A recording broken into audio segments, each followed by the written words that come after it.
കാസർഗോഡ് ഏടിയും കിട്ടാത്ത ഭാര്യയിലെ സൂപ്പ് കർലിൻ്റെ കണ്ടോ ഉമ്പിച്ച് കോയി അതേപോലെ തന്നെ ദുനിയാവ് കാണാത്ത മുട്ട ഇല്ല കിട്ടുന്നത് ഏടേന്നറിയോ നിങ്ങൾക്ക്? ഞാൻ എൻ്റെ മാമാൻ്റെ പേർക്ക് വന്നു പെട്ടെന്ന് കണ്ടാൽ നമ്മൾ വിചാരിക്കും നമ്മളെ പണ്ടത്തെ മാമാൻ്റെ പോര എന്നെയെന്നാവോ.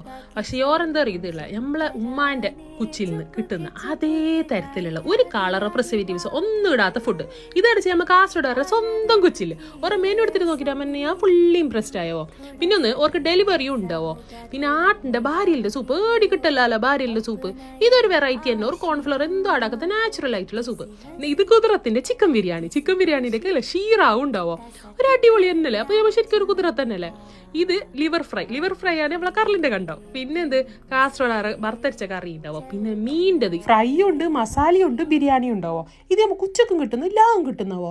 പിന്നെ നമ്മളെ മുട്ടക്കൊട്ടൽ കാസർഗോഡ് ഏറ്റവും ഫേവറേറ്റ് സാധനമല്ലേ, എന്തോ ഒരു പാങ്ങനല്ല അത്. പിന്നെ നമ്മളെ സ്പ്രിങ് ചിക്കൻ, നമ്മളെ ചെറിയ കുഞ്ഞിക്കൊയ്യോ എല്ലാം ഉണ്ട്. നമ്മളെ ബണ്ടിന്റെ കറി അടുക്കം ഉണ്ടാവോ. മൂടിക്കട്ടിയ പൊറോട്ടയല്ലോ. ഇത് ഞാൻ തുറന്നിട്ട് നോക്കിയിട്ട് വേറെ എന്നെ മസാല ഇത് ചിക്കൻ എല്ലാം ഇങ്ങനെ ചിള്ളിയിട്ടിട്ട് മുട്ടയെല്ലാം ഇട്ടിട്ടുണ്ട്. ഒരു വേറെ മസാല ഇല്ലേ, ഒരു പുതിയതായിട്ട് പിള്ളേർക്കെല്ലാം തിന്നാൻ കഴിയുന്ന പോലത്തെ പൊറോട്ടന്റെ റോളവ് എല്ലാം കൊണ്ടില്ല. ഞങ്ങൾക്ക് ഇന്ന് നല്ല മത്തായിട്ടുണ്ടായ ഡിന്നറോ. ഞാൻ ആദ്യം തന്നെ കലത്തപ്പെടുത്തിട്ട് കുറച്ച് ബണ്ടിന്റെ കറി കൂട്ടിയിട്ട് നോക്കി എന്തോ ഒരു പാങ്ങനെ കടലിന്റെ ഒക്കെ ഇല്ല. ഞാൻ 10 കൂടി കൂട്ടിയിട്ട് തിന്നിട്ടാകുമ്പോൾ ഞങ്ങൾക്ക് പണ്ട് 2ാം ക്ലാസ്സിൽ പഠിക്കുമ്പോൾ ഉമ്മ ഉണ്ടാക്കി തരുന്ന ആ ഒരു കറിന്റെ ടേസ്റ്റോ വന്നിട്ടുണ്ടായിരുന്നത്. അപ്പോൾ എല്ലാം കഴിഞ്ഞിട്ട് ഞാൻ പണ്ടത്തെ കുറച്ച് മുട്ടായി അച്ചാറ് എല്ലാം തിന്ന്. അപ്പോൾ നിങ്ങും ഇവിടെ പോയിട്ട് ടേസ്റ്റ് ചെയ്തിട്ട് പറയാം.